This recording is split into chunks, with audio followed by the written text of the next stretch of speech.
Today, okay?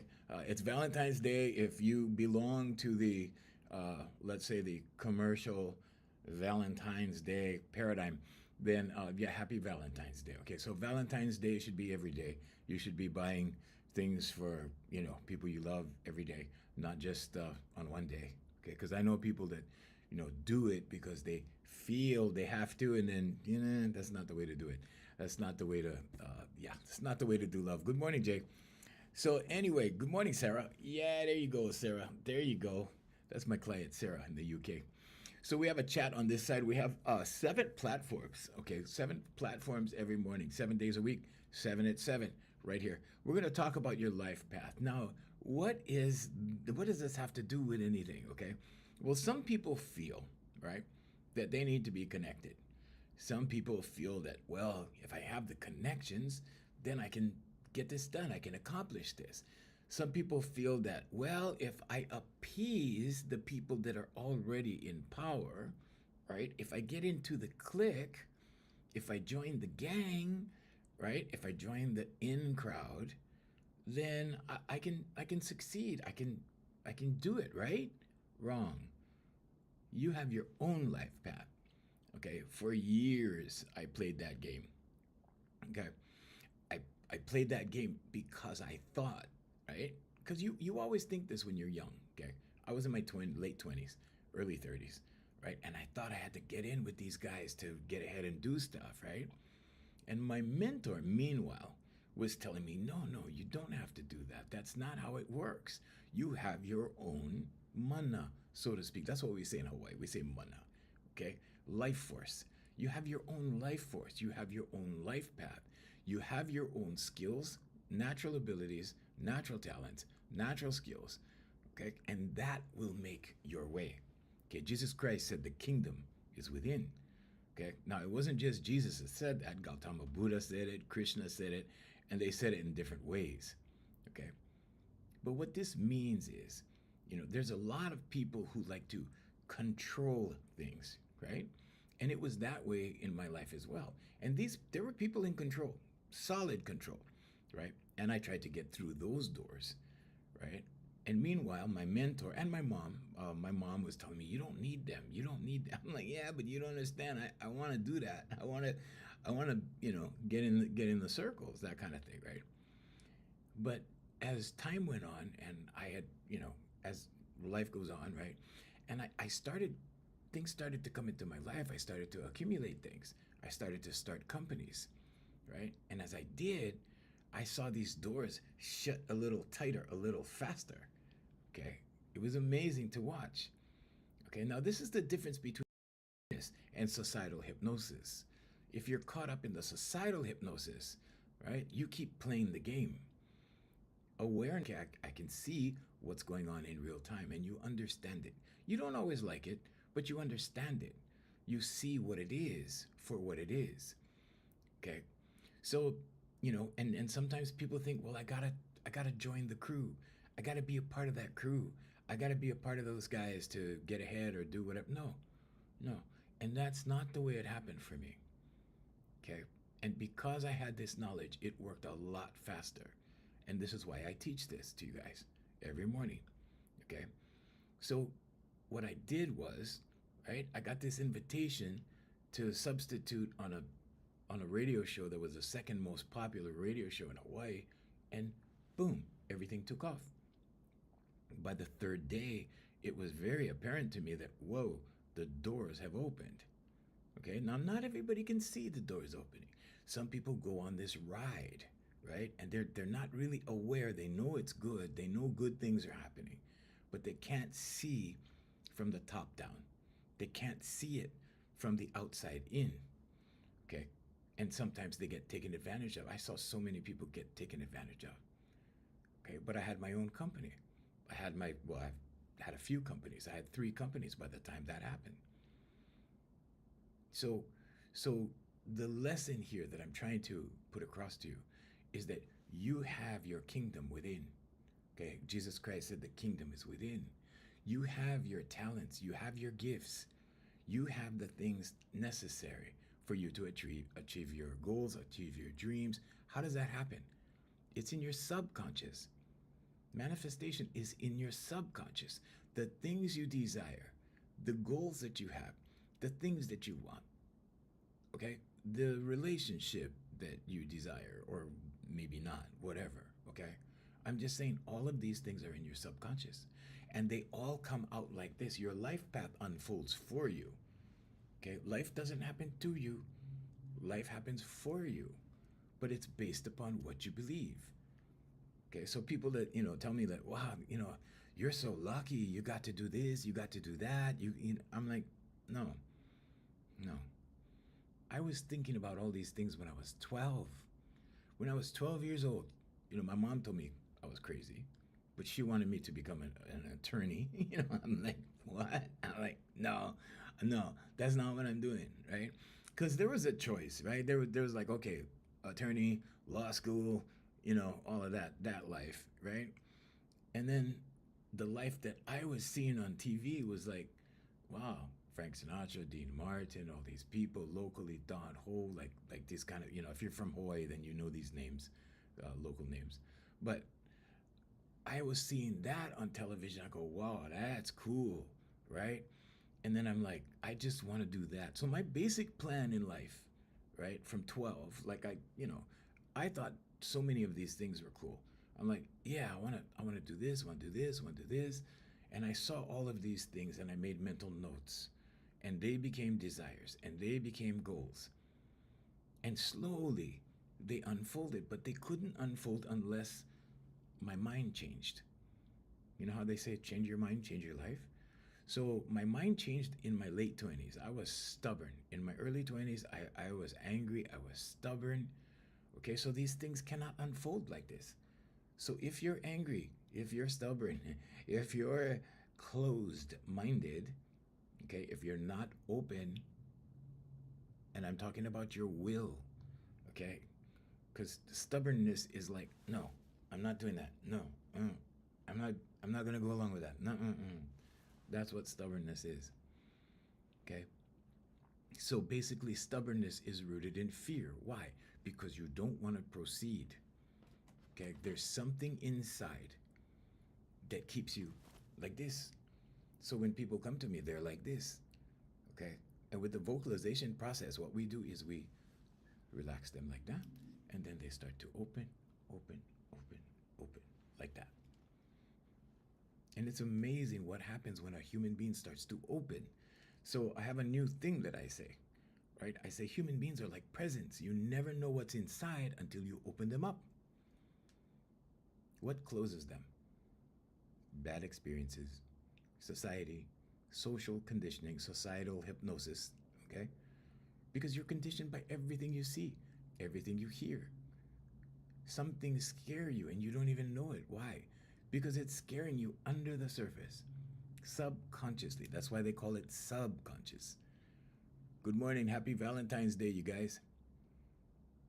The gift is what we carry, your natural gifts, your natural abilities, things that you're inclined to do very easily. Those are your natural gifts. But you cannot express your gifts, okay? You cannot bring them out until you're open. The prison is here, okay? And in the prison, you go in circles, right? Why? Well, most people want to figure out how. How do I do this? How do I do that? I tried. I was trying to figure out how. My mentor was telling me, no, you don't figure out how. You just take the steps. I'm like, it didn't make sense to me. It wasn't logical. Okay? It didn't make sense. And I'm like, no. It just, you know. And I wanted to figure it out. Okay, I'm going to do this to get to here, and then this to get to here, and then I'm going to get in with the clique. I'm going to get in with the gang, and then that's going to help me to lift me up, right? Wrong. That's not how it happened. That's not how it happened at all. Turns out I didn't need those guys. And the guys that I actually, that I actually had the opportunity with, if it was up to them, they would have never allowed me in. Ever. Okay? But it worked for them. Okay? So when God does something in your life, when God does something good in your life, it doesn't just benefit you, it benefits everyone. Nothing is one way in life. Okay? Everything is two ways. There's a benefit on both sides. Okay? So there was a benefit of them having me, and I had a benefit of being there. So there was a mutual benefit. Okay, but I'm saying that, you know, my attempts to get into the cliques, my attempts to appease the people that had control over the gates, the gatekeepers, right? None of that worked. I was heavily discriminated against, brutally, okay? And most of it was because I had my own companies, okay? Most of it was that because I didn't need them. When you don't need people, right? They want people that need them. They want to obligate you. If they can obligate you, they have control over you. If they don't have control over you, half of the fun is not there. Okay? Because you can be a loose cannon. I'm a very loose cannon. I tell people what I think. And when you hold up the mirror to somebody, when you tell somebody the truth and you hold up the mirror to somebody and they see their reflection in the mirror and they realize what it is they're really doing, they can't take it. They can't handle it. Okay, but the purpose of this discussion is not that. The purpose of this discussion is that you have your own life path. Okay? So you have a distinct life path based upon your subconscious and your natural abilities.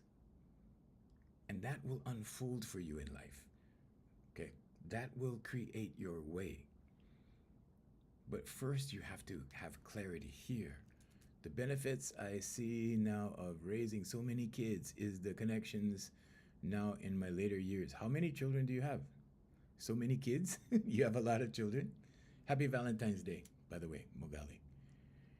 I don't know where you are in the world, but in America, it's Valentine's Day. It's very commercial, but yeah, it is what it is. Okay. So you have your natural gifts, your natural talents, things that come to you easily. Okay, so when I was young, right, I didn't want to be a teacher. I taught for 37 years. I'm still teaching, right? But I didn't want to be a teacher because my parents were teachers. Okay, so genetics comes right down the line. Okay, my son was a teacher. He was a drill sergeant. Those are teachers. Okay, they teach in the military, but they're teachers. I don't know what my grandson's going to do, but, we'll see. We'll see if it's teaching in some capacity. So genetics is very, very strong. Okay, in fact, there was a commercial on television in Hawaii years and years and years ago. And it was a commercial for this milk company. And this guy said, my grandfather drove the milk truck. My father drove the milk truck. And now I'm driving the milk truck. And at the time, right, before I got into all of this, before I went down the rabbit holes, I said, wow, this family doesn't have any ambition. But it's not that. It's genetics. It got passed down. It wasn't until I had my horse that I learned these things from my horse trainer. He taught me more about life and everything than any teacher that I had, probably except my first mentor. You'd be surprised what you can learn from a horse trainer. So the same way that it works in horses, okay? If you train a horse, okay, now that horse is very smart. And horses are not as smart as dogs, by the way. I learned that too, okay? But if you train a horse and the horse is really, really smart, when that horse has babies, guess what happens? The babies have a high probability of being very, very smart. It works the same way in humans, okay? So the education level of your parents has to do with your awareness level, your education level, your natural gift level. Okay? Education in the way that they pass it down to you through genes, through genetics. Okay, I dropped out of college. Okay, but my parents have degrees. And I was like, I started saying, when I started going down the rabbit holes and learning all this stuff, right? I started saying, well, they went to college, so I didn't have to. When I went to college, there was nothing at college. But college is indoctrination. So when I dropped out of college, my first mentor said, "That's the best thing you ever did." And I was full of shame, and I was like, "Oh, I dropped out." He goes, "No, no, no, no, no, no. You don't understand." Okay? Because college takes you like this, and it compresses all of this into this. And then it says, "This is you. This is the teacher. This is the nurse. This is the electrician. This is the carpenter." And then you do this, okay, your whole life for a profession maybe, right? And then you retire and go on a few cruises and then die. And to me, that's not a life. I've been given one life. We live one time this way. Okay, if there's another way, we don't have proof yet. Okay, we have theories, we don't have proof. But you live one time this way. So I chose a whole bunch of things to do. And I wanted a challenge. I love challenges. So instead of one company, I started building a family of service companies. It's still challenging. But challenges are important for us intellectually, okay, mentally, spiritually, and physically. Physically, it keeps you going. Okay, spiritually, you're not your body, you're not your name, you're that energy that lives in here, that spirit that lives in here. So you have your own life path. There were so many times when I was around other people in other industries that had nothing to do with my company. And I was like, wow, I want to do what they're doing. I want to be friends with them. And that never worked. Okay? Because there was a lot of resentment. Resentment is a small, tiny, tiny current of anger. Okay, so resentment can be envy. Resentment can be jealousy or anger or any of those things, any of those negative emotions. But when that exists, it's very difficult. Okay? And you always get pushed out. You always get pushed on the side. In the beginning, it used to bother me. And then I started to see, wow, these guys that sign contracts with companies and stuff, right? They had to sell their life to the devil, so to speak. Okay, which means they were controlled.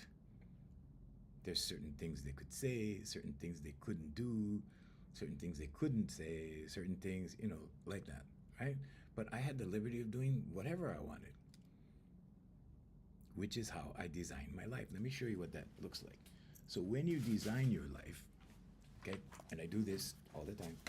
This is my new one, okay? I just started that, but this is when I finished.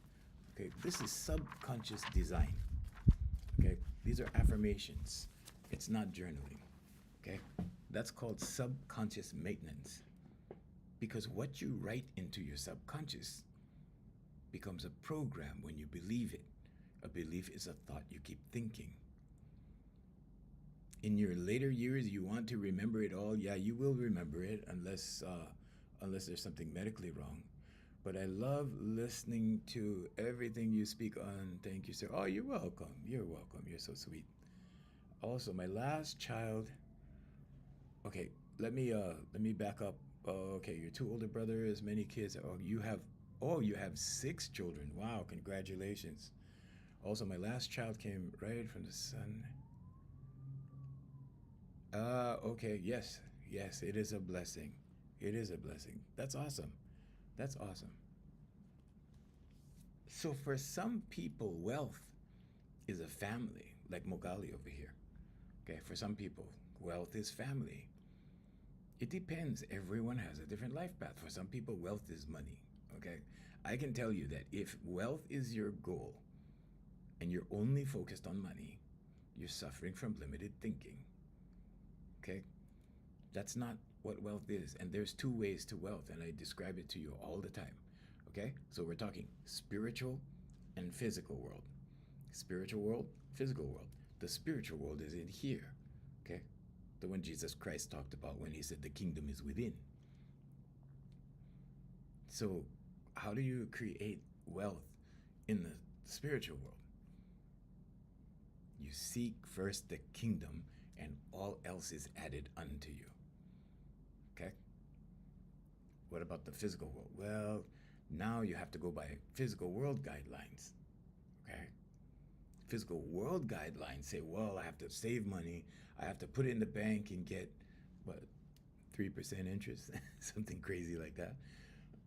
I have to invest in the stock market. I have to do the, all of these things, right? But you put your faith here in the physical things that you have been distracted into, those physical realities that have now become gospel for you. Why? Because you see proof of it.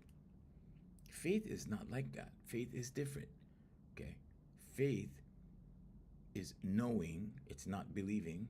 Okay? Because whether you believe in God or you don't believe in God, either way you're a believer. All human beings are believers through their subconscious. Okay? So that's why it cracks me up when I see somebody and they go, "Are you a believer?" I'm like, well, and it goes a little deeper than you think. But yeah, okay, everyone is a believer. Having faith means you know that this is going to happen for you. Okay? You know that you're going to be good. You know you're going to graduate, whatever, college and get your degree. Whatever it is for you. You know your career is going to take off and you're going to make money. Faith is knowing, but faith is having faith in here if it is spiritual. If you have your faith over here in the physical world, it's called mammon. And you cannot serve God and mammon. It's impossible. Because when you believe in the physical world, the aspects of the physical world, you're believing in an illusion. It's an illusion. Gautama Buddha said the man who sees life as an illusion escapes the suffering. What suffering? Mental suffering. Everybody's going through anxiety, they're going through, right? Worry, they're going through grief, and right? This is all emotional suffering.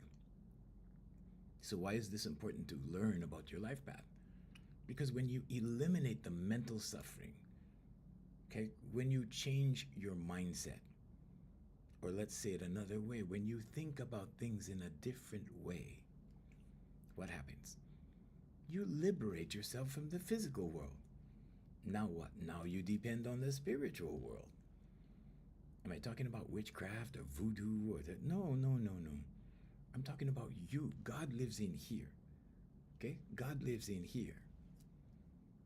And all you have to do is draw nigh unto God, and God will draw nigh unto you. What does that mean? Draw close to God. Keep close to God. Stay close to God. Where's God? In here. But you have eyes that look away from the kingdom.